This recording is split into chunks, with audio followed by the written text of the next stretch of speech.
You think you get to give orders here, little girl? Sir, she said evenly. We're serving customers in the order they arrived. Please wait for your turn like everyone else. You call that customer service, he snapped, voice rising above the jazz playing softly through the ceiling speakers. I spend more money in this store than all these folks combined, and you have the nerve to disrespect me? A few heads turned.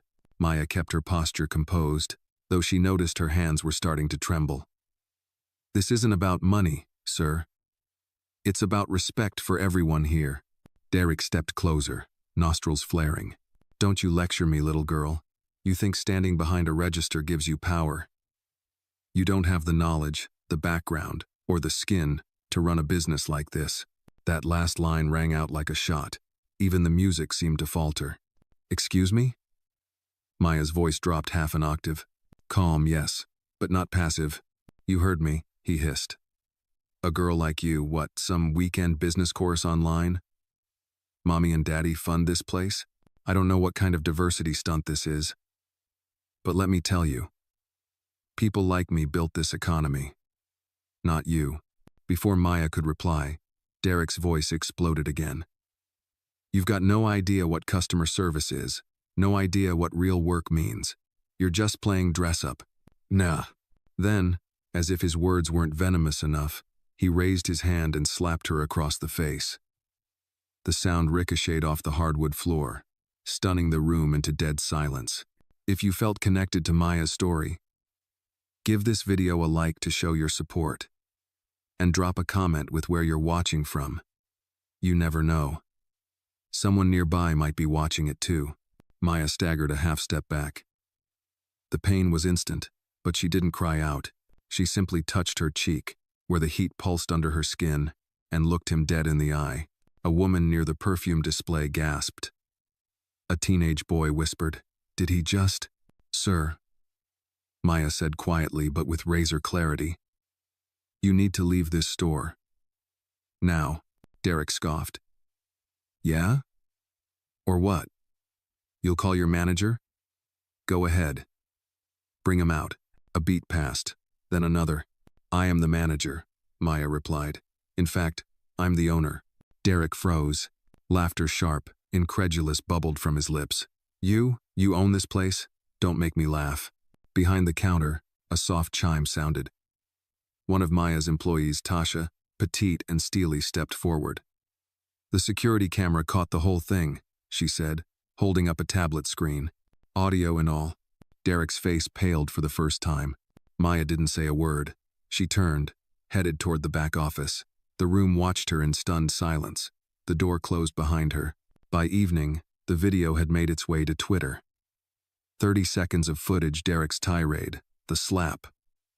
Maya's poised response was now looping on 100,000 screens. The store's location was tagged.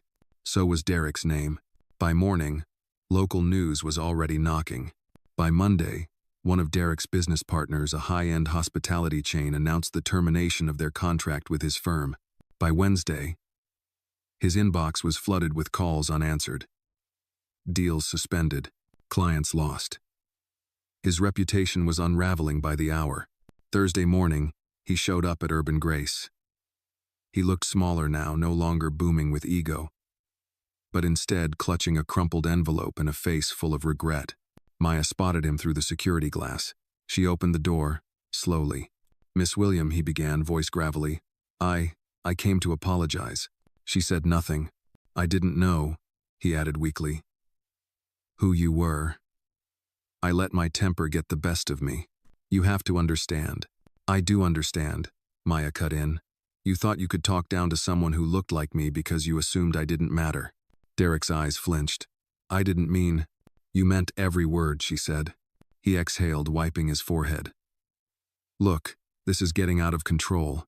The press, they've twisted everything. My clients are bailing. I just need you to go on record, say it was a misunderstanding. Say we've talked, that you've accepted my apology." Maya stared at him for a long moment. "You want me to clean up your mess," she said. "I just want to fix it." "No," Maya replied. "You want me to protect you from consequences." There was silence between them. "Mr. Collins," she said, her voice unshakable. Urban grace stands for dignity, for decency. I won't lie to protect someone who tried to humiliate me in public. If your world is falling apart because people saw who you really are, that's not my responsibility. And OP. Derek looked down, hands trembling. If you truly want to make amends, Maya added, start by admitting what you did, publicly, not to save your business, but because it's the right thing to do. He didn't reply. Maya turned, pushed the door open wider. You're free to leave now, she said, and this time, he did without another word. Inside, Maya exhaled slowly.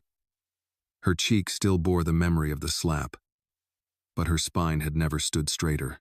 The door clicked shut behind Derek Collins. The sound echoed like a punctuation mark, full, sharp, final. Maya didn't move for a few seconds. She stood near the entrance of Urban Grace, her fingers still curled slightly from the tension. Outside, the morning sun filtered through the windows, painting golden patterns on the oak floor. She closed her eyes. The slap still burned, not just on her cheek, but deep beneath the skin somewhere older, rawer. It wasn't just about Derek. It never had been. It was about every microaggression she'd brushed off, every boardroom smirk when she pitched an idea, every time a supplier called her sweetheart instead of ma'am, every time she'd been told she was too young, too bold, or too black to own a business in a part of town that still clutched its pearls when a dark-skinned woman wore confidence like silk. Hey, boss. A voice called gently from the back.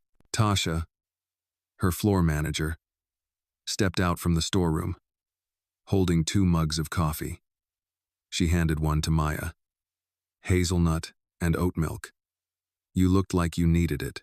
Maya offered a small smile. Thanks. You handled that like a queen, Tasha said, sitting on the arm of the lobby couch.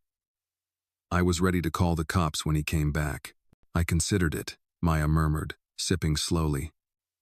But part of me wanted to hear what he'd say. To see if he understood. Tasha raised an eyebrow. And? Maya shook her head. He didn't.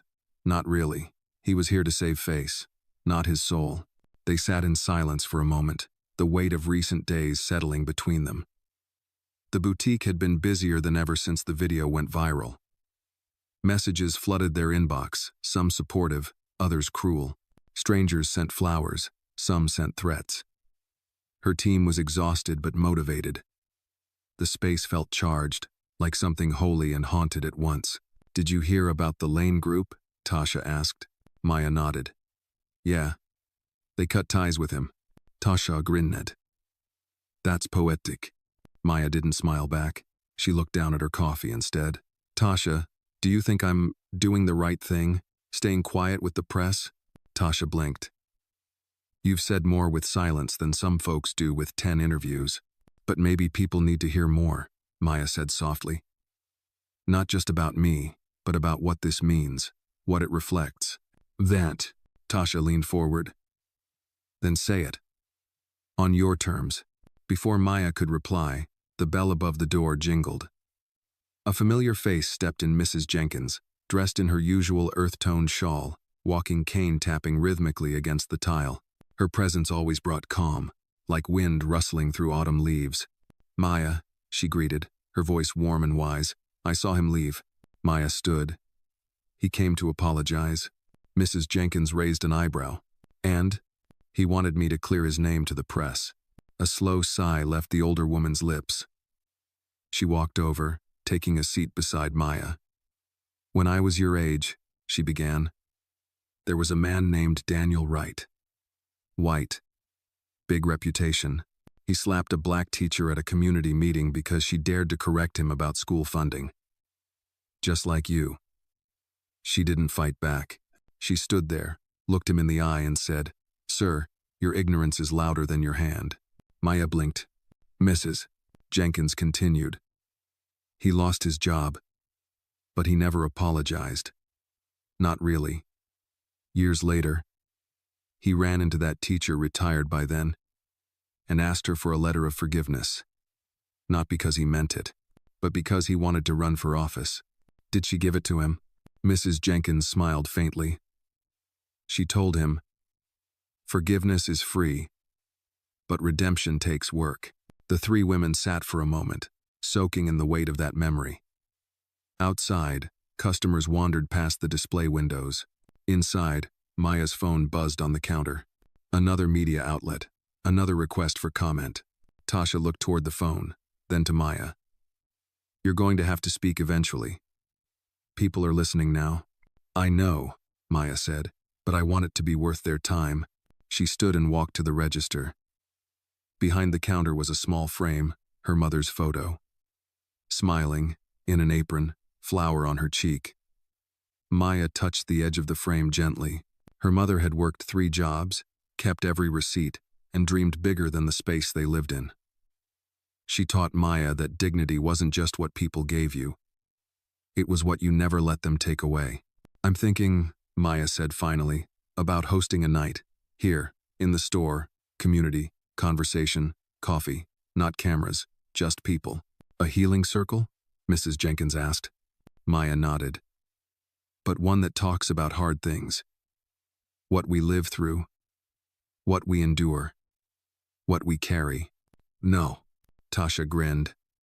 "You always think bigger." Maya smiled for the first time that morning. "This isn't about going viral. It's about making space. Holding space." Outside, a group of young women walked by, pointing at the storefront and whispering. One of them looked in and made eye contact with Maya. She mouthed, "Thank you." Maya inhaled deeply. The sting on her cheek had dulled, but the memory was there. It would stay, she knew, not as shame but as evidence, a marker in her journey. Not every battle needed fists. Some required something much harder to summon, stillness, and from that stillness, a movement could grow. By the following week, the whisper that had begun with a slap had evolved into something far larger. The buzz outside Urban Grace no longer came from the curious or the outraged, it came from the community that had quietly watched, for years, as voices like Maya's were silenced, softened, or pushed to the edges. Flyers were taped to telephone poles now, neatly designed with minimalist fonts and warm, neutral tones. Community gathering. Grace After the Storm, hosted by Maya William at Urban Grace. No cameras, no microphones, just us. The idea had taken root. Within days, it bloomed. On Friday evening, as dusk colored the streets in gold and lavender, the boutique transformed. The racks of handmade jackets and curated accessories were pushed aside. Folding chairs lined the walls. In the center stood a modest circle of cushions, a table of tea, and a box of tissues just in case. Maya stood at the front, wearing a dark burgundy sweater and jeans. Nothing fancy. Her hair was pulled into a soft bun. There was no podium, no name tag, just her. "Thank you all for coming," she began, her voice steady but low, as the last guests filed in. There were about 30 people seated: neighbors, customers, elders, teenagers, small business owners, a school principal, a retired postal worker. Black, white, brown. Some sat with arms crossed. Others leaned forward with curiosity. "This space," Maya continued, "isn't for retelling what happened. You saw it, you know. This is about what's been happening, what's still happening, and what we carry because of it." A man near the back cleared his throat. His name was Leonard, a 50-something former factory foreman, white, with a lined face and thoughtful eyes. "I saw the video," he said. "At first, I thought maybe it was just some jerk losing his temper, but then I thought about how many times I've walked past stuff like that, kept my head down, figured it wasn't my place." Maya nodded. "And what changed?" Leonard shifted in his seat. "Your silence. After he hit you, you didn't scream. You just stood there. It hit me harder than anything he did." The room was quiet, not tense, reflective. An older woman to the right raised her hand. It was Mrs. Evans, who ran a flower shop 2 blocks over. "My husband," she said slowly, "was spit on back in 2068 when he tried to vote in Gastonia. Came home that night and told our son, 'People will try to humiliate you into silence. Never let them think that works.' Watching you, Maya." It reminded me of him. Maya felt her chest tighten. She folded her hands and looked down for a moment, then back up. I didn't feel brave, she admitted. I felt broken. I felt small. Like if I reacted wrong, I'd give them an excuse to make it worse. No, honey, Mrs. Evans said gently. You were wise. You stayed bigger than the moment. Then a voice chimed in from the left, Rosa, a 22-year-old barista who'd recently moved to Charlotte from Chicago. I've been followed around stores like this one, she said, eyes wide. I'd pretend not to notice. I'd smile extra hard. Watching someone stand their ground without violence, it's like...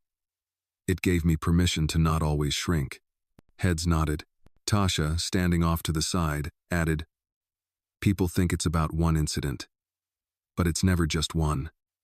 It's the weight of all the little ones that pile up and tell us, be quiet.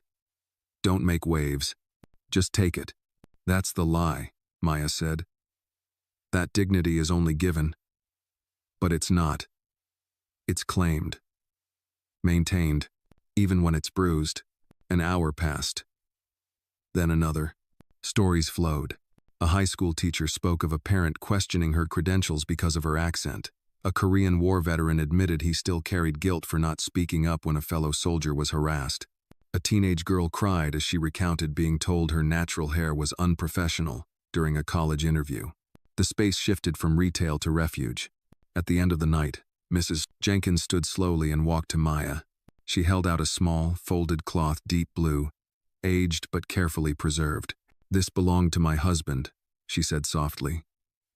He wore it the day he marched in Selma. It kept the sun off his neck and the fear off his face. Maya took it gently, her throat tight. Are you sure? Mrs. Jenkins smiled. He'd want you to have it. You're walking a road he knew well. Maya held the cloth close to her chest, not as a symbol of pain but as one of legacy. After the guests left, and the chairs were folded away, and the silence returned, Maya sat alone near the window. Outside, the city still moved, cars passed, sirens howled, streetlights blinked. But inside her, something had shifted. The slap had made noise. But the response? That was creating a movement. She pulled out her notebook. On the first blank page, she wrote, We carry the storm quietly, but that doesn't mean we are quiet people. And underlined it, twice, because from this moment on, she was done shrinking. 2 days after the community gathering, Maya arrived at Urban Grace early. The sun hadn't yet crested the buildings, and the streets were still half asleep. She liked it that way, those moments of calm before the city's noise returned. It reminded her of baking with her mother in the quiet hours before dawn, when the world felt patient and soft. She unlocked the door, turned the sign to open, and stepped into the familiar scent of cedarwood and linen. Her eyes landed on the circle of cushions still stacked neatly in the corner, the leftovers from Friday night's gathering. She didn't move them.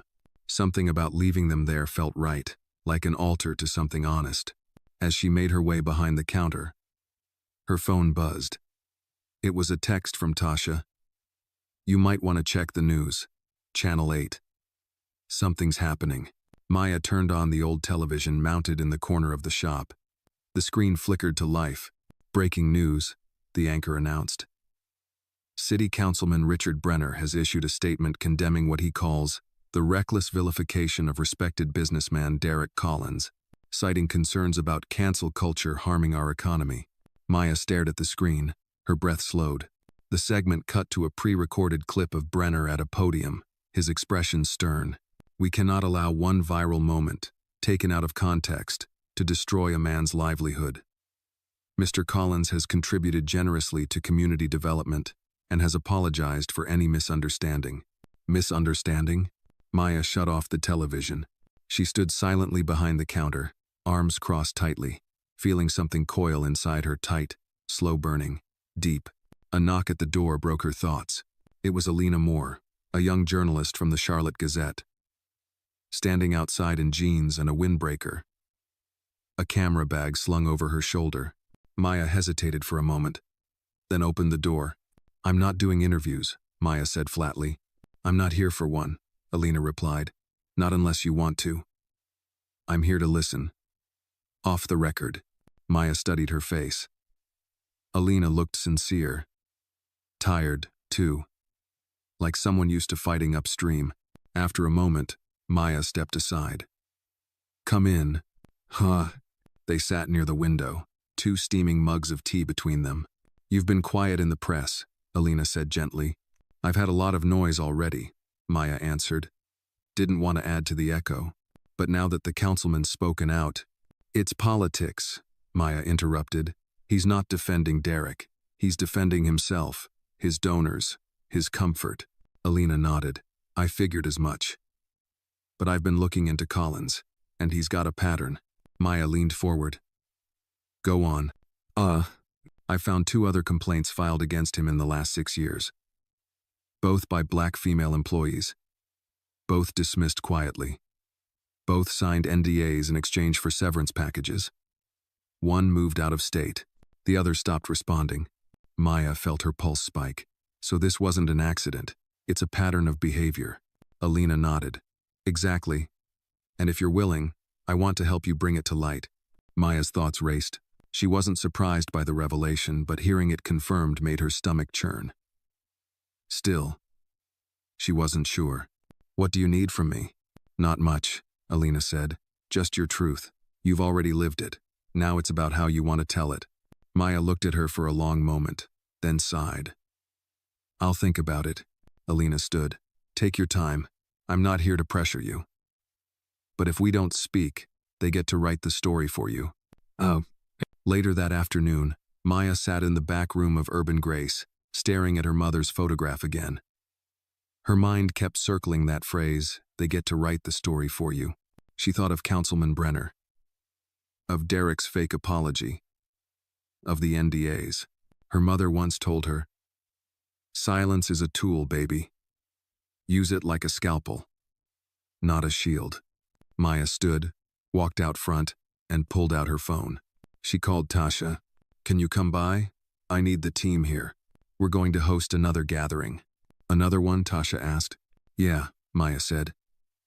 "But this time, it's public, with press, with cameras. We're going to tell the full story, not just mine, everyone's." The next day, Urban Grace released a formal statement on its website and social media. "We invite the community to an open conversation on race, power, and accountability. This isn't just about one slap. It's about every moment that came before it, and what we do next." Mo. By the following evening, RSVPs were pouring in. Local clergy confirmed attendance. The university's Black Student Union asked to send representatives. Even a retired judge reached out to offer support. Meanwhile, across town, Derek Collins was scrambling. News of the NDAs began to circulate. Whispers grew louder. Former associates went quiet. And Maya? She stood at the center of the storm not because she wanted to be, but because the truth had placed her there. This wasn't about revenge. This was about revelation. And for the first time in a long while, Maya didn't feel alone in the fight. She felt surrounded. Not by cameras or headlines, but by people who were finally ready to see what had always been there. Not a misunderstanding, but a mirror. And now, it was time for the city to look. The night of the second gathering arrived with a strange quiet. Not the stillness of calm, but the hush that comes before thunder. Urban Grace, transformed once again, looked more like a community town hall than a boutique. Rows of folding chairs lined the hardwood floor.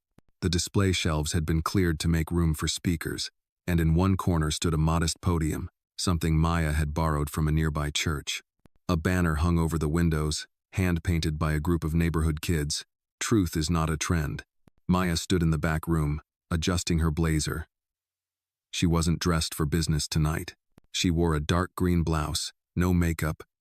Her curls left natural. She wanted to show up as herself, not as a symbol or spokesperson. Just a woman who had been shoved into the light and refused to step back into the dark. "You ready?" Tasha asked, peeking her head in.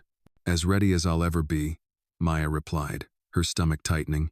The room was packed, every chair filled. People stood along the walls, shoulder to shoulder. There were students, activists, retired teachers, shop owners, elders who had marched in the 62nd, and teenagers holding up phones to live stream the event. A few local reporters lingered respectfully in the back, notebooks out, cameras down, just as Maya had asked. As she stepped up to the podium, the room hushed. The only sound was the soft buzz of the overhead lights and a baby cooing in the far back. Maya cleared her throat. "Thank you for being here. I know you all came for different reasons: curiosity, anger, hope, maybe just to listen. Whatever brought you, I'm glad you came." She paused, scanning the room. Faces looked back at her, some expectant, some cautious, all listening. "This all started with a slap," she said quietly. "But the truth is, it didn't start there. That slap was just the surface. The real story is what lives underneath the assumptions, the power, the silence we've learned to live with." She told her story again, but this time with detail she'd held back before. She described the way Derek had looked at her, like she didn't belong. The way his words carried more weight than his hand. The way people had hesitated to speak up because they weren't sure whose side was safe. "But the part that haunts me most," Maya said, her voice trembling slightly, "isn't the slap. It's how easily the world might have moved on if there hadn't been a camera." A murmur rippled through the room. She took a breath, steadying herself. "I wasn't the first. I won't be the last. And that's why we're here, because this isn't about me. This is about the pattern, the silence, the cost of pretending that stories like mine are isolated." She stepped back from the mic and gestured to the first chair beside her. "Tonight, others will speak. Some of them have carried their pain in silence for years. Some only recently found the words. All of them matter." One by one, they came forward. A woman in her 60s, a former nurse, told of how she was fired for reporting harassment from a senior doctor twice her age and 3 times as connected. A young man spoke of his first job at 17, where his white manager referred to him as boy and laughed when he flinched. Another woman, her voice barely above a whisper, described being asked to smile more during performance reviews, while male colleagues rose through ranks unnoticed. Each story landed like a stone dropped into still water, sending ripples that touched every corner of the room. And yet, through it all, no one interrupted. No one shifted uncomfortably. They listened, not to react, but to remember. Near the end of the night, a soft-spoken voice came from the back. "I'd like to speak," it said. The room turned. A man stepped forward, tall, white, maybe in his late 50s. He looked nervous, like someone who hadn't expected to be standing there. "My name's George. I used to work with Derek Collins. For over 10 years, I saw things, heard things, and I never said anything." He paused, swallowing hard. "I thought it wasn't my place. Thought maybe I was overreacting, or that it wasn't my battle. But that silence, it wasn't neutral. It was complicity. And I'm sorry." Maya watched him, something shifting in her chest. This was what she'd hoped for. Not performative guilt, but accountability. Recognition. The beginning of something real. After the gathering ended, the crowd didn't rush to leave. People lingered, shook hands, exchanged numbers. There were hugs, laughter even, as if, for the first time, a wound had been acknowledged, and in that, a kind of healing had begun. Outside, a group of reporters waited. One of them approached Maya, with a recorder in hand. "Do you feel vindicated?" the reporter asked. "Now that the community's on your side?" Maya thought for a moment, then smiled softly. "I don't need to be vindicated," she said. "I just want to make sure no one else gets silenced the way I almost was." And with that, she turned back to the store, where the last lights were dimming, and the echoes of truth still hung in the air like music. The kind you didn't just hear but felt. It had been a week since the gathering. And though the lights had dimmed and the chairs had been folded, the conversation hadn't ended. If anything, it had deepened. Maya had returned to her daily routine, managing the store, checking inventory, consulting with designers, but something beneath the surface had shifted. The calls hadn't stopped. Emails poured in, from teachers asking how to host conversations at their schools, from pastors requesting Maya to speak at church forums, from young women writing, "You said what I've been trying to say for years." Maya read them all, replied when she could, and filed the rest into a folder she called Testimonies. One afternoon, while reviewing supply orders near the front window. She spotted a figure across the street. Derek Collins. He stood alone, outside the corner cafe, staring in her direction. Not approaching. Not shouting. Just watching. Maya felt her pulse quicken, but she didn't flinch. Instead, she moved calmly to the door and pulled the blinds halfway down. Not to hide. To set a boundary. Moments later, the bell above the entrance jingled. Tasha stepped in, holding 2 smoothies and a newspaper rolled under her arm. "You won't believe what they printed today," she said, tossing the paper onto the counter. Page 6, City Beat. Maya unrolled it and scanned the headline. Councilman Brenner under fire after accepting donations from known workplace harassers. Underneath, a subheading, Connections to Derek Collins raise questions about city accountability. Her eyes widened. Where did this come from? Tasha shrugged. Alina Moore's piece. She went digging. Deep. Turns out Brenner's campaign took thousands in bundled donations from Derek's consulting firm over the past 2 election cycles. A couple of whistleblowers came forward too. Maya leaned back against the counter, silent for a long beat. She didn't smile. Not yet. I thought the slap was the story, she said finally. Tasha shook her head. It was the spark. This is the fire. That evening, as the last customer left, Maya sat down in the reading nook near the back of the store. She opened her laptop and began drafting a new post for Urban Grace's website, a reflection on power, silence, and what came next. She typed, "This movement didn't start in my store. It started long before I was born. But I understand now I'm part of a much bigger arc, one that bends, sometimes slowly, toward justice." She paused, staring at the blinking cursor. Then she added, "If you feel invisible, if you feel unheard, know this. Your story matters. Speak. Even if your voice shakes." Just as she hit save, the door opened again. Maya? It was Charles Bennett, a retired school principal and longtime neighborhood advocate. He stepped inside, removing his cap respectfully. "Evening, Mr. Bennett," Maya greeted. He looked tired but resolute. "I wanted to ask you something," he said. "We've been organizing a citywide roundtable with leaders from different communities. Real conversations, policy, not just protest. We'd like you to be on the panel." Maya blinked. "Me?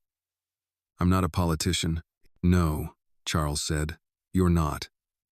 And that's exactly why we want you. People trust you. You speak from experience, not agenda." Maya hesitated. "I don't have formal training. I'm not seasoned." Charles stepped closer, his voice gentler now. "You've been seasoned by fire, Maya. That's training you can't buy." She exhaled slowly. "All right, I'll do it. But only if it's not just about me. I want real issues on the table. Workplace protections, anti-harassment policies, access to legal aid for victims who can't afford lawyers." He smiled. "That's exactly what we need." After he left, Maya locked the door, dimmed the lights, and stood in the silence of her store. She looked around, at the racks of clothes, once symbols of beauty and aspiration, now transformed into a kind of armor. At the floor where the slap echoed, at the walls that had absorbed stories of pain, strength, and rebirth. And then, at the front window, where reflections of headlights flickered across the glass like candlelight. She wasn't just rebuilding trust. She was rewriting the rules. And though she didn't know what the roundtable would bring or how far this path would go, she knew one thing with absolute clarity. She would not step back. Not now. Not ever. The city council chamber was colder than Maya expected, both in temperature and atmosphere. She stood at the entrance for a moment, letting her eyes adjust to the artificial lighting and rows of stiff, government-issued chairs. The round table wasn't actually a round table, but a series of rectangular ones arranged in a U-shape, with name placards, water bottles, and microphones neatly placed. It felt sterile. Staged, but the people in the room were real enough. Maya took her seat near the far end, across from a row of city officials and business leaders. Next to her sat Rosa from the student union, Charles Bennett 2 seats down. A few community organizers nodded at her, quiet support in their eyes. At the center of the U-shaped formation sat Councilman Brenner, flanked by aides who looked more like gatekeepers than collaborators. Maya William, the moderator announced, checking the list, owner of Urban Grace and community advocate.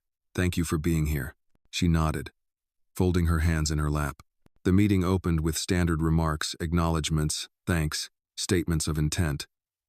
But Maya could feel it. The tension beneath the civility. The unsaid, the fear of rocking boats already taking on water. As the discussion moved into policy, community safety, racial equity, workplace harassment, Maya listened. She took notes. And when the moment came, she cleared her throat and leaned into the microphone. Respectfully, she said, I've heard a lot of talk about intention tonight.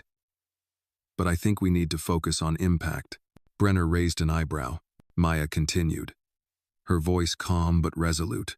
Intentions didn't stop Derek Collins from slapping me in my own store. Intentions didn't protect the women who filed complaints against him years ago. Intentions won't change the reality that Black women face higher rates of workplace retaliation, especially when we speak up. A few people shifted in their seats. I didn't come here to be polite, she said. I came here because people like me, people who run small businesses, who raise children, who carry trauma in silence deserve more than vague promises. We need policy, we need protection, and we need people in power to be as brave as the victims they expect to forgive. Rosa nodded, jotting something in her notebook. The moderator turned to Brenner. Councilman, would you like to respond? He leaned into his mic, offering his best practice smile.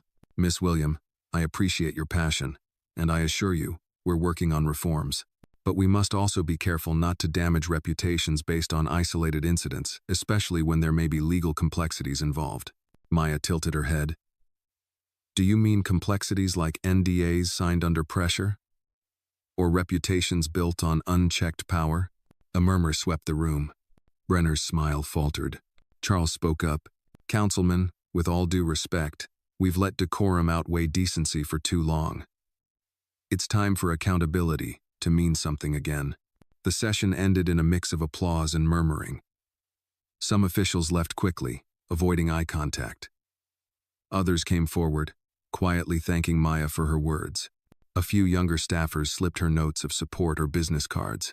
Outside, the early evening air greeted Maya with a breeze that smelled faintly of magnolia and traffic. She walked beside Charles in silence until they reached the steps of the building. You shook the room, he said finally. I didn't come to shake it, she replied. I came to remind them we're still here. Charles smiled. You did both. That night, Maya returned to Urban Grace and found a small envelope taped to the door. No name. Just a note written in neat block letters. You don't know me, but I saw what he did.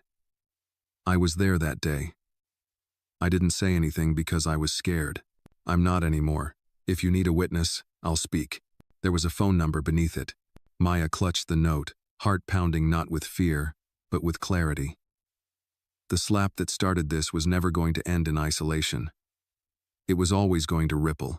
And now, another voice had entered the circle. Inside, she turned on the lights. The shop glowed softly, shelves tidy, displays untouched. It looked the same. But everything had changed. She picked up the phone, dialed the number, and waited. A voice answered on the second ring. This is Maya Williams, she said. I got your note. There was a pause.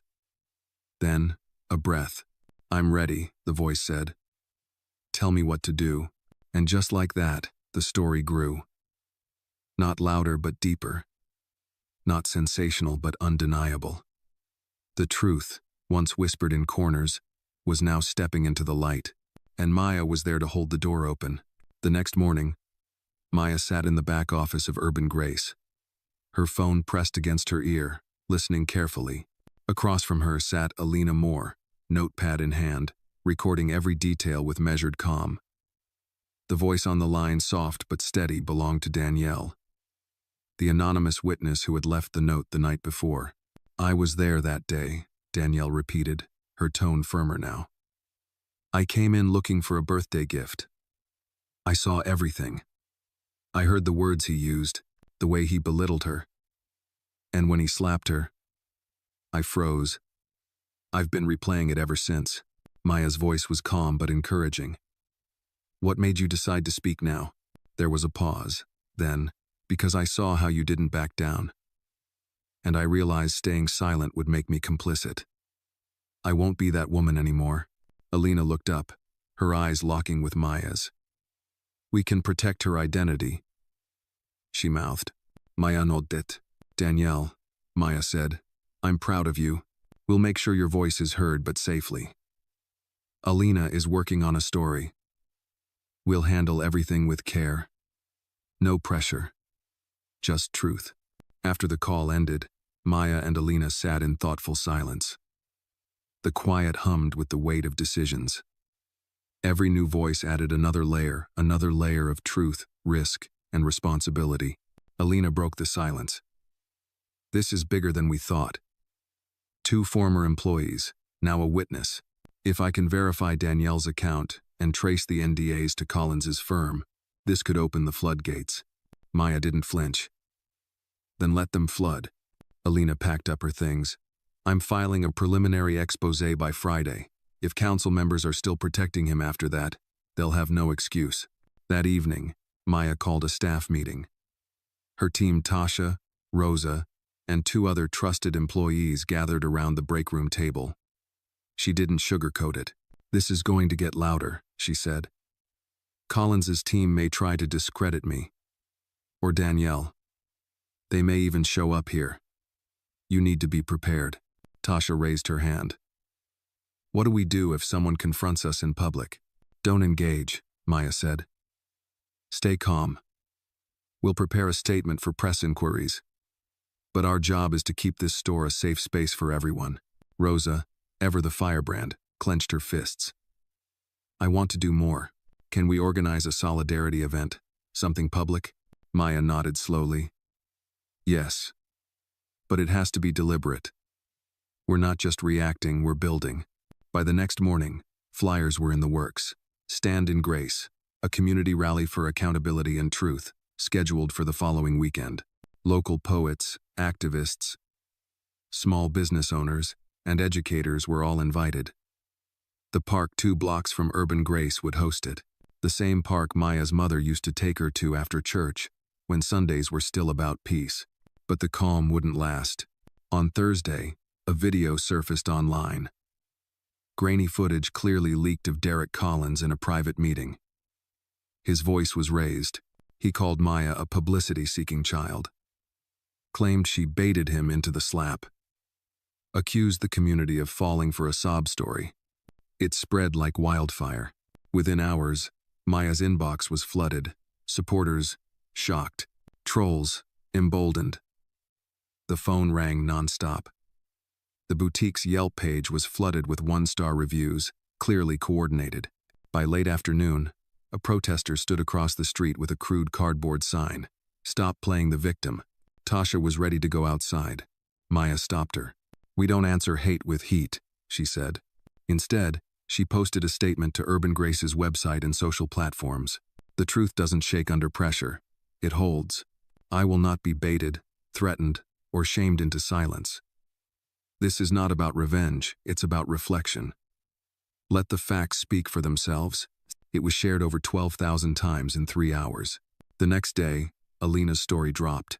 Front page, behind the smile, a pattern of silence, North Dakota as, and abuse in Derek Collins's corporate circle. It was brutal and airtight. Verified interviews, leaked internal documents, a timeline of prior incidents. Danielle's testimony, anonymized and protected, sealed the emotional weight of the piece.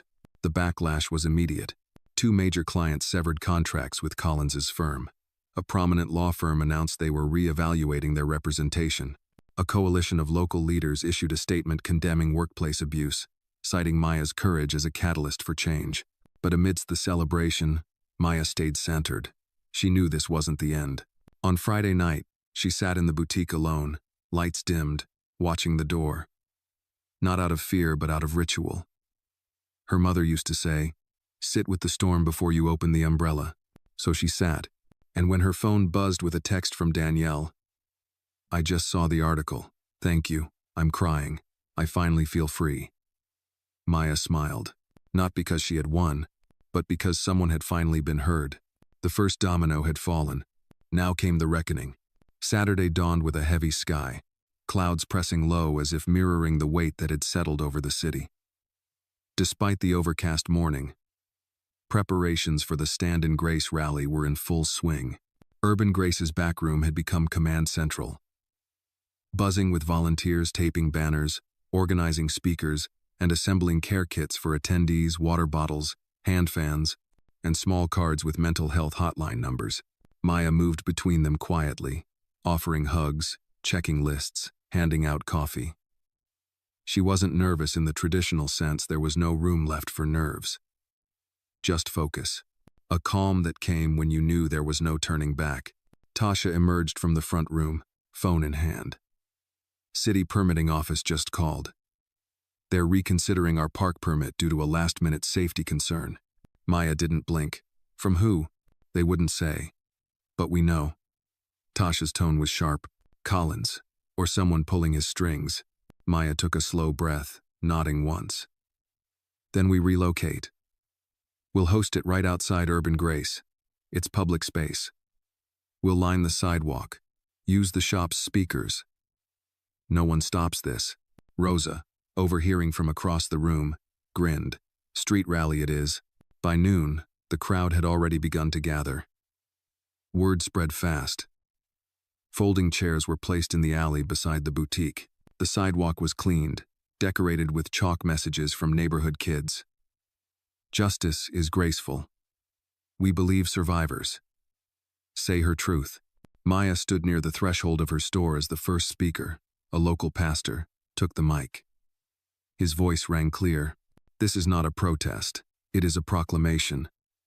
That dignity is not optional. That truth, once spoken, cannot be unsaid. And that those who seek to bury the past will find themselves unearthed by it. Applause rolled through the crowd. The second speaker was Danielle. She had chosen to reveal herself. Not to the press, but here. To the community. She stepped up slowly. Voice quivering but eyes steady. My name is Danielle Carter, she said. I was there. I saw what happened to Maya. And for too long, I've lived with the guilt of silence. But I stand here now to say, I believe her. I saw it, and I won't be silent anymore. Tears filled Maya's eyes. Not from pain, but from the power of shared courage. One after another, speakers told their truths. Survivors. Advocates. Even a former employee of Collins who had driven down from Asheville to stand on that sidewalk and add his voice. As the rally reached its midpoint, Maya stepped forward. The crowd quieted. I never wanted to be the center of this, she began. I wanted to run my store. I wanted to sell things that made people feel seen, valued. But sometimes, the storm chooses you. She paused, letting her eyes move across the crowd. This fight is not about a slap. It's about systems. It's about what happens when powerful people believe they can act without consequence because history tells them they can. I say no more. Not here. Not now. Not again. Cheers erupted. Hands clapped. Some wept openly, but as Maya returned to her place by the door, her phone buzzed. Unknown number, she answered, stepping aside from the noise. Maya William? A clipped voice asked. Yes. This is Detective Angela Pearson, Charlotte PD.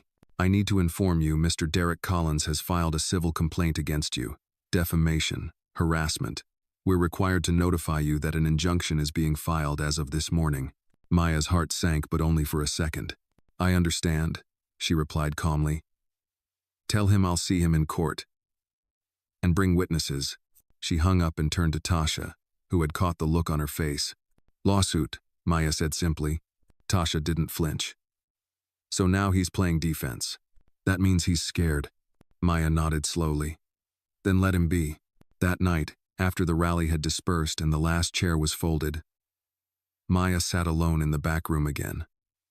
The hum of the city drifted in through a cracked window.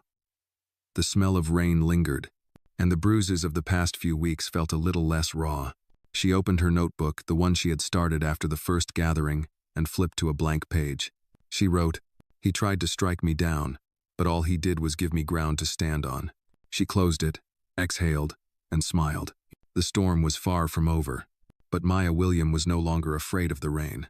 3 days after the rally, the envelope arrived, cream-colored, thick, hand-delivered by a courier who barely met Maya's eyes. It sat on the counter for a few hours, unopened, while she continued folding scarves and organizing shelves like it wasn't pulsing with tension. Tasha eventually walked over, arms crossed. "You gonna open that? Or should we burn it and dance around the ashes?" Maya gave a dry smile, peeled the envelope open, and pulled out the neatly typed complaint. Collins v. William, defamation, intentional infliction of emotional distress. "I told the truth," Maya said quietly. "And that," Tasha replied, "is why he's shaking." Still, it's stung, not because she feared losing in court, but because she knew how often truth lost to wealth, how easily legal jargon could twist pain into performance. That evening, Maya called Alina. "He's trying to silence me with lawsuits now," she said. There was a pause. Then Alina replied, "He's using the legal system the same way he used his reputation for protection. Not justice. But lawsuits go both ways." "What do you mean?" "I did some digging. If you countersue for retaliation, with the public record of his actions and the witnesses we've gathered, you'll have a stronger case than you think." Maya sat with the idea. She didn't want revenge. She wanted clarity. Consequences. A message. "Let's talk to a lawyer," she said finally. The next morning, Maya walked into the office of Meredith Lang, a civil rights attorney known for taking on impossible cases and somehow making them possible. Her office was warm, lined with books and framed photographs of protests, courtrooms, and newspaper clippings. "I've followed your story," Meredith said as they shook hands. "You've been measured, consistent, brave. That's rare." Maya offered a small smile. "I've just been honest. That's exactly what they're afraid of." Meredith flipped open a file.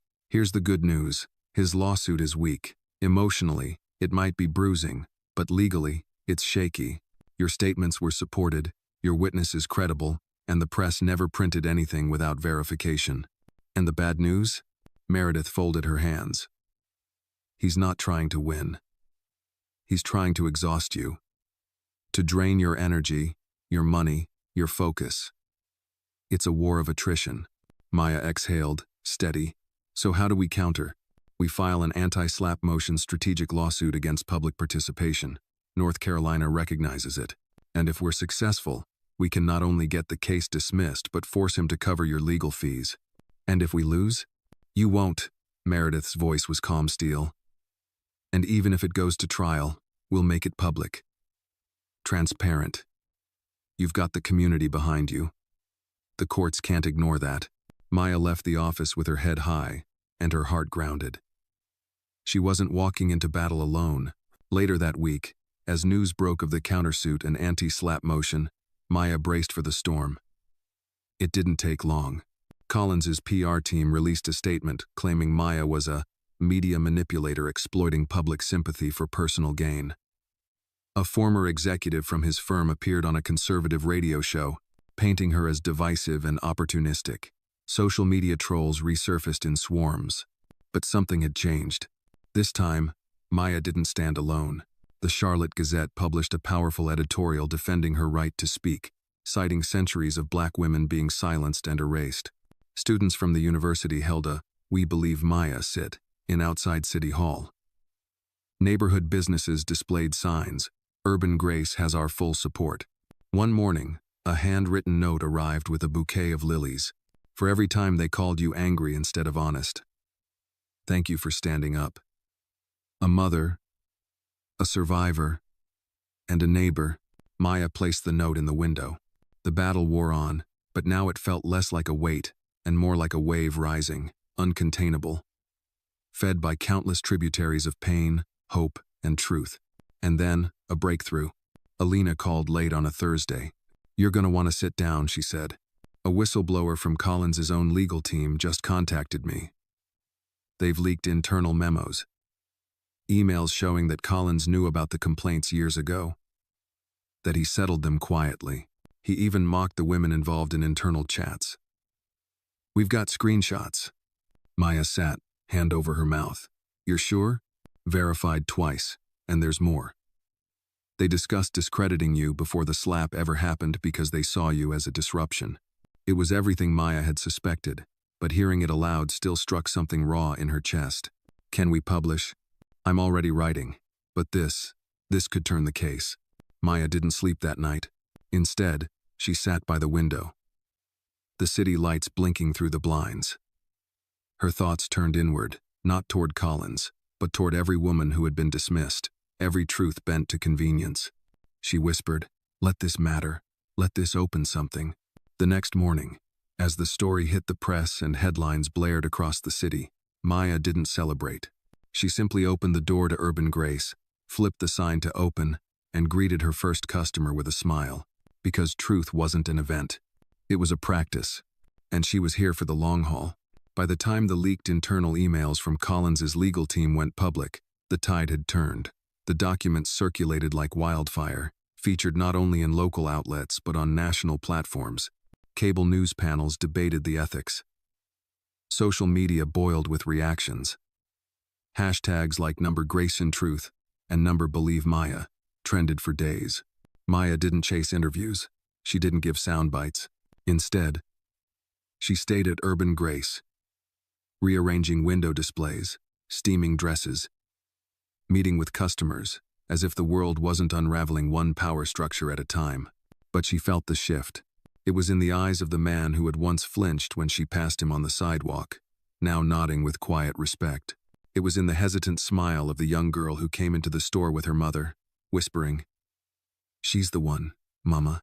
It was in the way Rosa, once furious and reactive, now moved through the store like a woman with purpose instead of rage.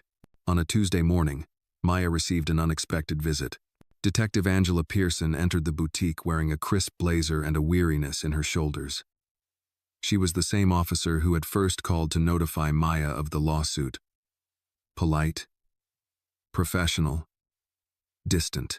"I thought I'd stop by in person," Angela said, adjusting her badge as she approached the counter. Maya put down a folded scarf. "Everything all right?" "We've reopened an old investigation," Angela said, "from 3 years ago. One of Collins's former assistants. The case was quietly dismissed, but with these new leaks and the recent testimonies, we believe the handling was compromised." Maya studied her. "And you?" Angela hesitated. "I came to say thank you for pushing this, for not folding. We failed her back then. We believed him." Maya nodded slowly. "You can still make it right." Angela offered a small, solemn smile. "That's the plan." As she left, Maya leaned against the counter, letting the moment settle.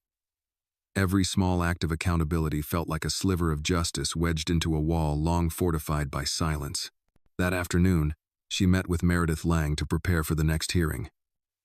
The anti-slap motion was scheduled for review, and with public pressure mounting, the courtroom was expected to be packed. Meredith looked energized. "We've got momentum, Maya. Judges read newspapers too. They watch the news. They see what's happening. But are they ready to rule against a man with that kind of money?" Maya asked. "Maybe not before," Meredith replied, flipping through a binder of documents. "But now, with this level of scrutiny, it's a different story." They rehearsed her statement, went over potential questions, and finalized the affidavit from Danielle, who had agreed to appear by video conference. Maya listened, took notes, practiced her delivery, but deep inside, she was already prepared. Not just for court, for whatever came next. The morning of the hearing, the courthouse steps were lined with supporters. Community leaders, local journalists, neighbors, many dressed in shades of green. The symbolic color of urban grace. Maya arrived flanked by Meredith and Charles Bennett, who insisted on being present for moral and historical continuity. Inside, the courtroom buzzed with quiet anticipation. Collins sat across the aisle, surrounded by lawyers. He looked tired, less polished than before. His jaw clenched. His gaze never once met Maya's. When the judge called the session to order, Meredith stood, sharp and composed. "Your Honor, We argue that this lawsuit is not only unfounded but designed to intimidate and suppress protected speech. Miss William has documented a pattern of misconduct, supported by multiple witnesses, press accounts, and now direct communications from the plaintiff's own legal team. This is not defamation. This is defense of truth, of integrity, of the right to speak out. The judge turned to Maya. Miss William, would you like to speak? Maya rose. My name is Maya William. I'm a small business owner. I'm also a black woman who was assaulted and publicly humiliated by a man in power. I spoke up not to destroy him but to stop this from happening again. If telling the truth invites lawsuits, then the system is not broken. It's weaponized. I ask this court not only to dismiss this case, but to send a message. That truth is not a liability. The courtroom was silent. The judge scribbled notes. After a brief recess, he returned with his decision. This court finds sufficient grounds to support the defendant's motion under the state's anti-SLAPP statute. The case is dismissed. The plaintiff is ordered to cover all legal fees incurred by the defense. A gasp rippled through the room. Collins's lawyers stood in protest, but the gavel hit hard. Dismissed. Maya exhaled for what felt like the first time in weeks. Outside the courthouse, a flood of cameras waited, but Maya didn't rush to speak. She walked to the edge of the steps, looked out at the crowd, and simply said, "We're not done." Then she turned to leave, her head high, her truth intact, her name no longer just a target but a statement. The dismissal of the case echoed across Charlotte like a thunderclap. That evening, local news anchors spoke in quiet awe of Maya William, no longer just the owner of urban grace, but a figurehead of resistance, a voice that refused to be silenced even when power tried to squeeze it into submission. Maya didn't celebrate, not publicly, not with champagne or headlines. Instead, she returned to the store, took off her heels, made herself a cup of tea, and sat in the silence that followed storms. The kind of silence that felt earned. She gazed at the front window. Chalk messages from kids still dotted the sidewalk. One caught her eye. Truth has a name. Maya. It wasn't vanity that brought tears to her eyes, it was recognition of how far that name had traveled, of what it had cost to protect it. Tasha walked in minutes later, holding her phone high. "Girl, you're trending nationally now. CNN picked up the clip from your courthouse steps. They're calling it a masterclass in courage." Maya chuckled, gently shaking her head. "I didn't mean for any of this to happen. That's exactly why it did." They sat together for a while, not talking, just sitting. Sometimes, that was enough. 2 days later, Maya received an invitation in the mail, a keynote address at the upcoming State Women's Leadership Conference, held in Raleigh. The note was handwritten. "We need voices like yours. Come speak truth." Not for applause, but for those still finding the strength to speak. Dr. Elise Harmon, conference chair. Maya reread it twice before folding it carefully and tucking it into her notebook. She would go. Not because she enjoyed speaking, she didn't, but because she knew it mattered. But with growing visibility came growing discomfort. Strangers stopped her in grocery stores. Her inbox overflowed with interview requests, podcast invitations, event sponsorships. A national fashion retailer offered to collaborate with Urban Grace for a Justice and Style campaign. Rosa, ever idealistic, pushed for the expansion. We could open a second location. Maybe even a foundation. Something that lasts. Tasha, pragmatic as always, said, "Just don't burn out trying to fix the world." Maya nodded at both, knowing they were right in different ways. One afternoon, she received a call from Meredith Lang. "You might want to sit down," the lawyer said. "I'm at the register." "Hit me." "There's a federal inquiry opening into Collins's firm. Workplace discrimination, obstruction of justice, retaliation." The leaked documents started a chain reaction. Maya leaned against the counter, the hum of the boutique suddenly sharper in her ears. "So it's really happening." "It's happening. And they're asking if you'd be willing to provide a deposition. Not just about your experience, but about the broader cultural impact of what you endured." Maya closed her eyes for a moment. When she opened them, the boutique looked exactly the same, but she felt taller somehow. not proud, anchored. I'll do it. Later that night, while preparing the store for closing, she received a visit. A woman stood hesitantly at the door, hands clasped in front of her. She looked to be in her 50s, her eyes weary but warm. "Are you Maya William?" she asked softly. "I am. My name's Lorraine. I worked for Collins a long time ago, before he was somebody. I didn't have proof back then, and I didn't have power. I want to say thank you for standing when so many of us couldn't." Maya stepped forward, gently taking the woman's hand. "You're seen," she said. "You matter." They stood like that for a moment, two women from different chapters of the same book. The next morning, Maya walked into Urban Grace early, before the city had fully stretched awake. She made herself coffee, opened her notebook, and began planning her remarks for the upcoming conference. She wrote, "Power, when used without conscience, corrodes everything it touches. But when truth rises quiet, steady, unafraid, it restores. My name has been dragged, mocked, threatened, but it has also been remembered. And if nothing else, let this moment teach us. What we choose to protect reveals what we truly value." She closed the notebook, straightened the displays, and flipped the closed sign to open. She was no longer simply Maya William, boutique owner. She was a name that held weight, and she carried it with grace.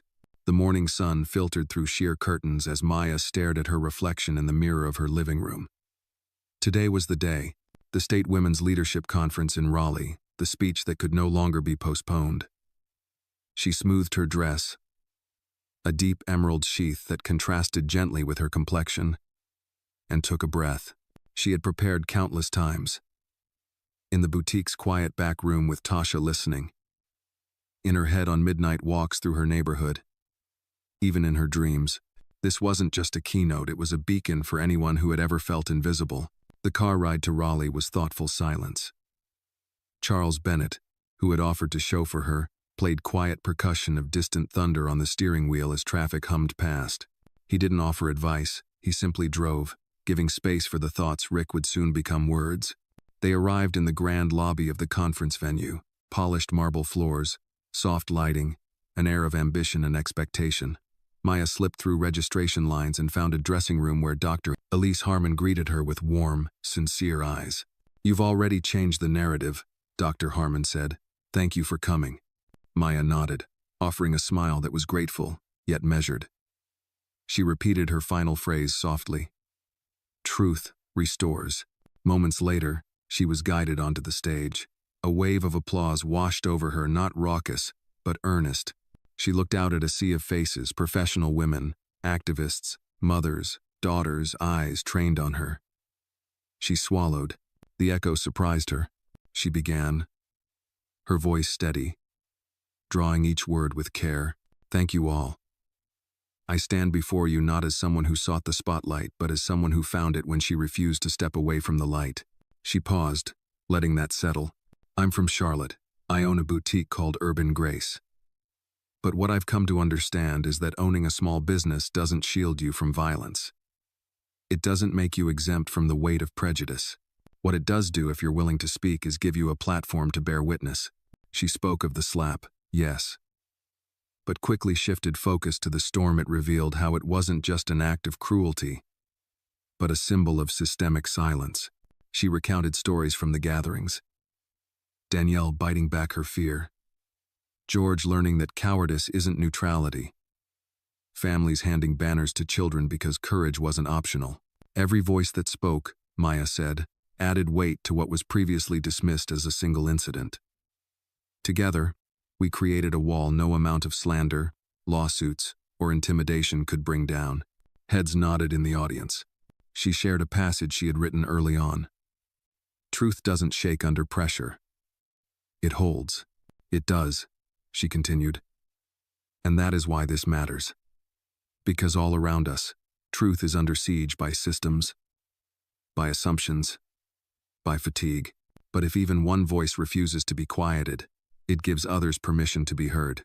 She spoke about the federal inquiry, the reopening of past investigations, and the broader movement around workplace protections and dignity. But I don't want to be your headline, she said, steady and fierce. I want to be your mirror. Because the fight isn't over in courtrooms, it's in break rooms, boardrooms, family tables. It's about teaching our kids that being human includes being seen. Now, applause rose again, not polite, but urgent, energized. Afterward, Maya was surrounded by audience members who shared their stories. A woman in her 60s spoke of the first time she used a voice unfamiliar to the world, only to be silenced. Another, a student, said, "You gave me a map to find mine."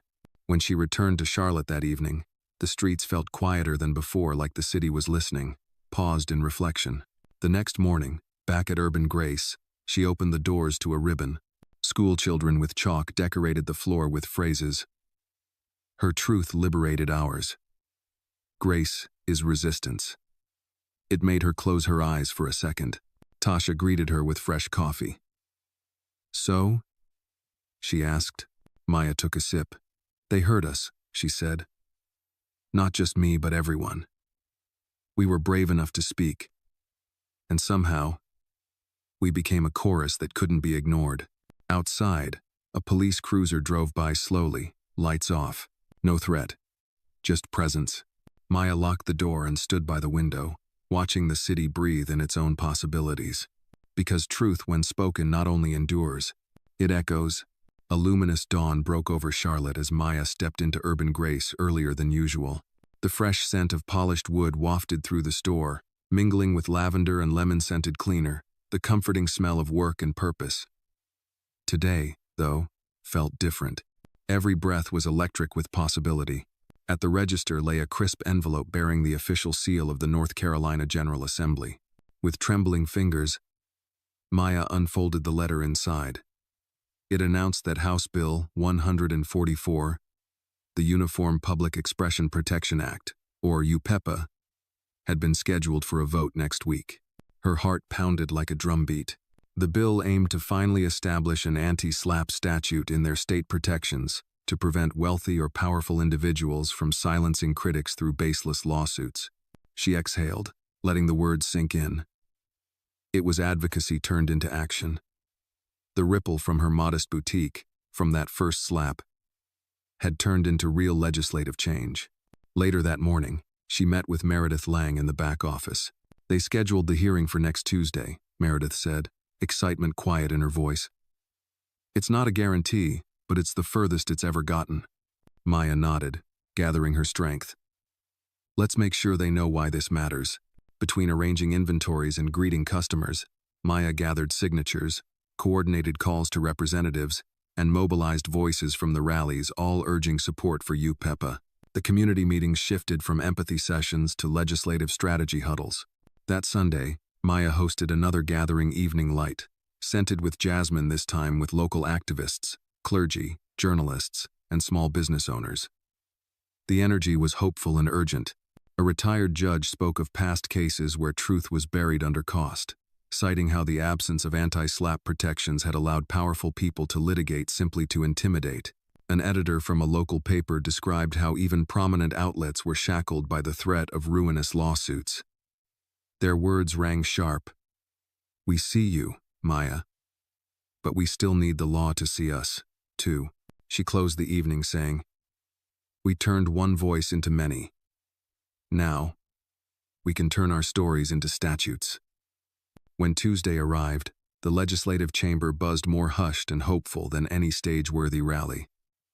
Supporters rattled quietly in the gallery, clutching flyers that read, "Protect Truth, End SLAPP." Maya sat with Charles and Meredith. Strength in their steady presence. Lawmakers rose to speak, some in favor with conviction. One said, "Without UPEPA, the powerful use courts to bully dissent into silence." Another echoed how 33 states already protect free speech this way, why not North Carolina? Opponents warned of unintended loopholes and procedural conflicts, whispers Maya recognized from past drafts of UPEPA. Meredith watched closely, ready to rebut. When her turn came, Maya whispered in her ear, "Remember the lives that speak because we spoke." When lawmakers reconvened for the vote, the chamber held its breath. Then came the tally. 60. 2-inch favor. 48 opposed. Applause echoed softly, deliberate. Outside, beneath filtered light, Maya embraced community members waiting, some crying, some smiling, most whispering, "We did it, you did it." In the weeks that followed, attention turned to implementation timelines, training for judges, exemptions carefully crafted. Collins's legal team dropped their appeal. His firm quietly reorganized, untethered from the unyielding power it once wielded. Back in the boutique, customers asked about the law change. Maya replied simply, "It's for you, me, and every person who should have spoken but feared the cost." She added artwork to the walls, a framed copy of the bill, a chalkboard reading, "Truth should echo, not end." Each morning, she unlocked urban grace with a renewed note. Laws changed because people chose to believe in voices like hers, and she would never rest until every voice felt safe enough to speak. Because power isn't just held, it's changed and protected by truth. It had been 3 weeks since the bill passed. Urban grace glowed under the warm afternoon sun, its windows still bearing the chalk messages from schoolchildren, now faded but never erased. Maya sat behind the counter, sipping a cup of rooibos tea, her laptop open but untouched. The boutique was quiet today, the kind of slow, steady calm that follows transformation. It wasn't the absence of activity, it was the breath before the next leap. Rosa entered first, carrying a bundle of manila folders. "We've got 3 new partnership requests. One's a nonprofit doing youth leadership work in Asheville. Another's a women's collective in Durham. And the last? A small business coalition out of Atlanta." Maya smiled faintly. "They're all watching." "No," Rosa corrected gently. "They're listening." Tasha appeared behind her, holding a box of fresh pins for the "Speak, Even If You Shake" campaign they'd quietly launched. Donations were modest but consistent. "You've become the voice of a movement," she said, placing the box down. Maya leaned back. "Sometimes I wonder if people forget I still run a store." Tasha grinned. "They haven't forgotten. They just see something more now, someone more." But Maya felt it, the weight of being seen, of being expected to carry momentum without pause. Though the worst of Collins' retaliation had passed and new legal protections were in place, a quiet ache had settled in her chest, a yearning not for rest, but for something deeper. Rebuilding. Not the city. Herself. That evening, she closed shop early and walked the long blocks toward the east side of Charlotte where she'd grown up. It had been years since she'd walked this path, yet her feet remembered every crack in the sidewalk, every porch light that flickered to life as the sun dipped low. She passed the old church where her mother used to sing in the choir, and the corner lot that once held a fruit stand, now replaced with a new strip mall. She stopped outside a weathered brick duplex. The stoop was chipped, the mailbox rusted, but the swing still creaked with the breeze. Her fingers grazed the railing, and memory flooded back. Late nights sitting here, listening to her mother talk about dignity, about not letting the world define your worth. Her mother's voice always low but full of certainty. She sat on the swing. For a while, she said nothing. She just listened to the wind, the sounds of tires on distant pavement, the hum of the city that shaped her. She thought of every name that hadn't made headlines. Women who had whispered their pain in private. Girls who had walked away instead of speaking up. Elders who had chosen silence because survival required it. Then she remembered something her mother used to say. "Silence can be healing, but only if it's yours." That night, Maya returned home and began writing, not a speech, not a blog post, not even a public letter, just a journal entry. A raw, unfiltered conversation with herself. "I've become a symbol. That's beautiful. And terrifying. But I'm still me. A woman who runs a store. A woman who mourns things she can't name. A woman who's learning that even after truth wins, healing takes longer. And that's okay." She wrote until her hand cramped. And then she slept deeply, without interruption. The next morning, she arrived at Urban Grace with a new resolve. She greeted each customer, not with the weight of representation, but with the ease of community. When a mother asked if her teenage daughter could volunteer at the shop for a school project, Maya said yes without hesitation. when an elderly man came in searching for a gift for his late wife's birthday. Maya helped him pick out a lavender scarf and wrapped it with a note card. "She's still with you." Later that week, she met with Charles Bennett over lunch at a small soul food diner tucked between two faded storefronts. They sat at the window booth, plates of catfish and collard greens before them. "I've been thinking," Maya said between bites, "about starting something smaller, more local. A speaker series here in Charlotte. Not just about justice, but about joy, about identity, community, healing." Charles smiled. "You've already started it. Now, you just need to give it a name." She laughed lightly. "Maybe something like Grace Notes." "Perfect," he said. "Short, strong, yours." As the weeks rolled on, Maya's days began to take new shape. Morning walks, boutique hours, weekend community circles. She didn't stop speaking, but she stopped chasing the noise. She chose conversations over campaigns. Listening over limelight, Urban Grace remained a boutique, yes, but also a sanctuary. On the front door, beneath the hours of operation, she placed a new sign. "Come in, be seen, be heard." And slowly, Maya found herself not in the center of a storm, but standing at its edge, hands open, voice steady, heart full. Not done, but whole. Morning light filtered into Urban Grace, weaving golden threads across the wooden floor. The boutique was quiet, just the familiar hum of the city beyond, and the scent of freshly brewed tea wafting from the back. Maya paused in the doorway, breathing in the calm as if readying herself for what came next.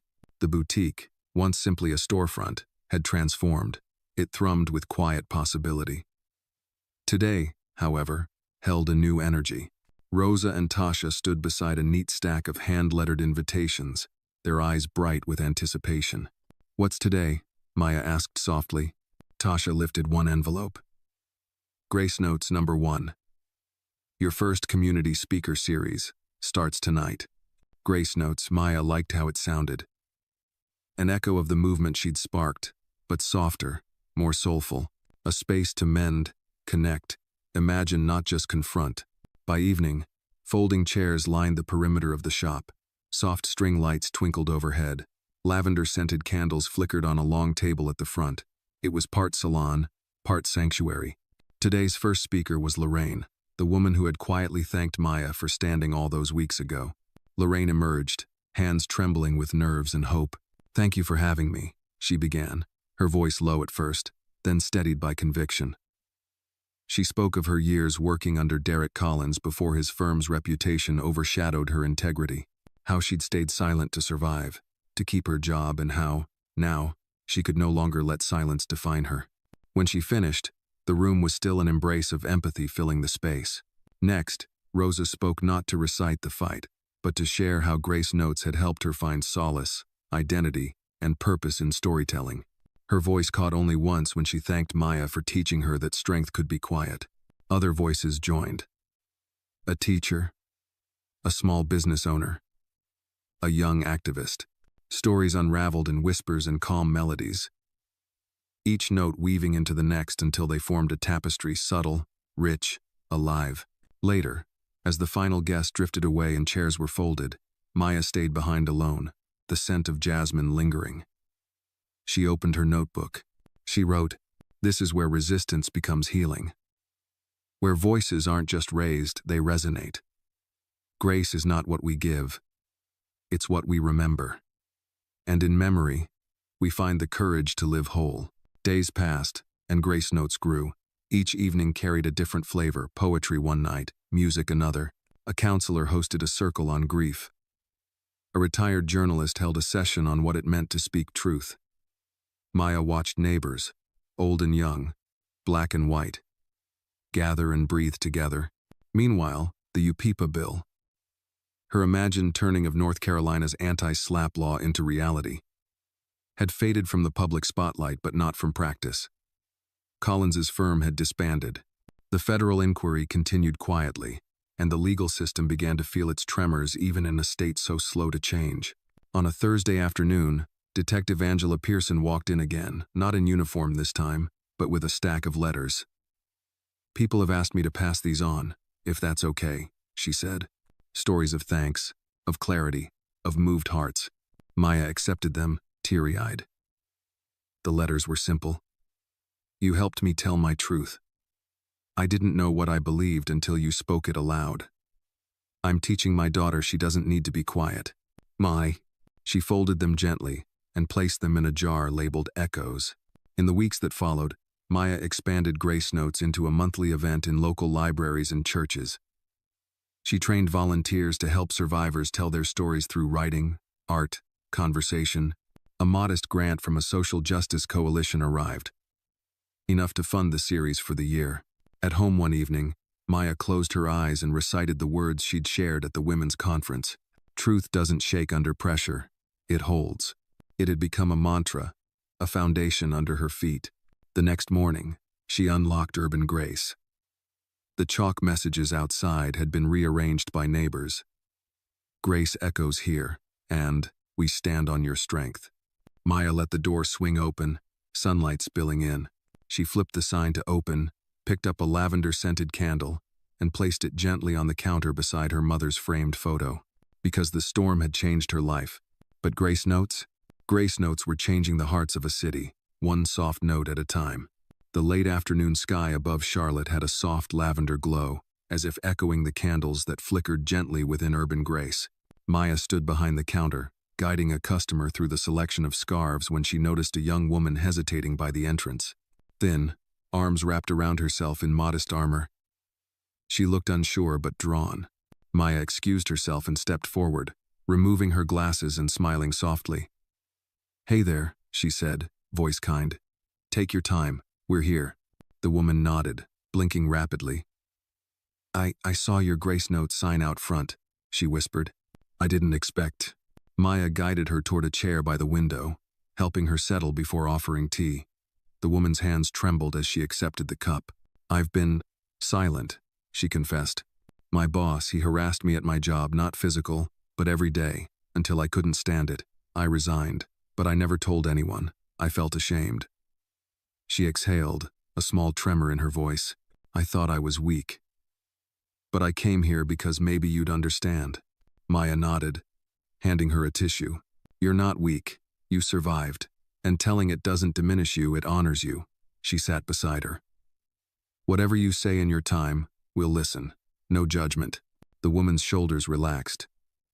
Her eyes filled with cautious relief. "Thank you," she said softly.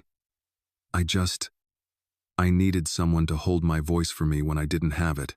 At that moment, laughter echoed from the back of the store. Maya glanced over and saw Leonard, formerly quiet, forever changed, helping unpack a shipment of notebooks embossed with the phrase, "Grace Notes. When silence speaks." "They arrived last night," he said, gently placing the stack on a nearby shelf. "We're selling them, each one funds the series." The store felt alive, like the gentle thrum of a choir tuning their voices before they sang. As evening settled, the bell jingled again. This time, a group of middle school educators entered, holding lesson plans and freshly painted posters. They had come to ask if Grace Notes could visit their schools. Maya welcomed them with warmth, pressing lavender soap and tea into their hands. She nodded as they shared how their students needed language for their stories, how they needed permission to be seen. By closing time, Maya felt a familiar ache, not tired, but brimming. She walked around the boutique, touching the candles, the books, the handwritten notes still pinned to the wall. "Your story matters. I believe you. Grace will catch me when I fall." These weren't just relics, they were testaments. She locked the door and stepped outside into the quiet of dusk. The sidewalk glowed under street lamps. Somewhere nearby, a child called her mother. Somewhere else, laughter rolled up from a porch. The world was soft around the edges, as if held in a breath. She opened her bag and pulled out her notebook. On the page she wrote, "Grace isn't just what saves us, it's what invites us forward." It's a whisper that makes the quietest voices resonate. As she wrote, she thought of the woman who just shared her pain, of the children whose teachers now had permission to teach about truth and courage, of herself, once silenced, now stewarding a song of many voices. The night deepened, but Maya stood there still, open, offering space not just for stories, but for healing. And in the hush of the street, her silence spoke louder than it ever could in words. Because sometimes, bravery isn't in speaking loudly. It's in creating a place where even whispers can soar. Urban Grace closed for the night, but its echoes carried on, long after the lights dimmed through hearts, through streets, through lives changed by the grace found when silence finally speaks. Maya's story reminds us that justice isn't always loud, and power doesn't always wear a suit. Sometimes, it lives in the quiet courage of a woman who chooses to stand when others stay seated. Her journey teaches us that speaking up even when your voice trembles can transform not just a moment, but an entire community. True strength lies not in overpowering others, but in making space for their voices. And in a world that often silences the vulnerable, creating room for truth is the most radical grace of all.